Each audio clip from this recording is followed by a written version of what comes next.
கர்த்தருக்கு என்பதாக இன்றைய வசனம் யோவான் 11ஆம் அதிகாரம் 44 வசனம். அப்பொழுது மரித்தவன் வெளியே வந்தான். அவன் கால்களும் கைகளும் பிரேத சிலைகளால் கட்டப்பட்டிருந்தது. அவன் முகமும் சீலையால் சுட்டப்பட்டிருந்தது. இயேசு அவர்களை நோக்கி, இவனை கட்டவிழ்த்து விடுங்கள் என்றார். கர்த்தருக்கு என்பதாக மரித்த லாசரு கல்லறைக்கு இயேசு கிறிஸ்து வரும்போது அவர் எழுப்புறார். 4 எழுப்புறார். அதில் பார்த்தீங்கன்னா, அது 4 நாளுக்கு முன் அவர் மரிக்காமலே கர்த்தர் குணப்படுத்தியிருக்கலாம். அவரு அவங்க ரொம்ப கர்த்தர் இயேசு கிறிஸ்துவ சிநேகித்த குடும்பம் அது. ஆனா, இந்த இடத்துல அவர் மரித்து 4 நாள் ஆயிட்டு. அப்ப அதில அவங்களுடைய அவங்க சோம்பருவான் அங்க நம்பிக்கையே மறுபடியும் உயிர் பெறுவாங்கிற நம்பிக்கையே போனது கர்த்தர் ஒரு அற்புதம் செய்தார்.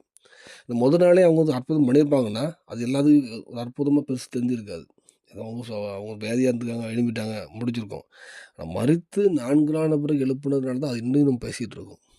இதே மாரி நம்ம வாழ்க்கையிலுமே சில காரியங்கள் மரித்து போயிருக்கலாம். எந்த காரியமா இருந்தாலும். அது அந்த டைம்ல பண்ணியிருந்தா நான் விழுந்திருக்கவே மாட்டேன். ஆனா அது விழுந்து ரொம்ப காலங்கள் ஆகிப்போச்சு. அப்படின்னு எந்த காரியமா இருந்தாலும், வியாதியோ எந்த சிச்சுவேஷன்ல ஒவ்வொருத்தங்க இருந்தாலும், அன்னைக்கு மரித்த லாசர் எழுப்பின தேவன் உங்க வாழ்க்கையிலும் எழுப்புவார். உங்க வாழ்க்கையில ஒரு சாட்சியா மாற்றுவார். நம்ம கர்த்தருக்கு அர்ப்பணிப்போம். ஆனா இயேசு கண்ணீர் விட்டார் அப்படி இருக்கும் அந்த வசனம். நம்ம அவங்க மாத்தா, மரியாள்லாம் கேட்கும்போது, இயேசு கண்ணீர் விட்டார். எல்லாரும் அழும்போது கண்ணீர் விட்டார்ன்னு இருக்கும். ஸோ நம்மளுடைய வேகுலத்த நம்ம கர்த்தர்ட்ட தெரிவிக்கிறோம், கேட்கிறோம். ஆனா கண்டிப்பா ஒரு நாள் கண்டிப்பா தேவன் கிருபை செய்வார். ஒரு நாள் கண்டிப்பா நமக்கு காலதாமதம் ஆயிருக்கலாம்.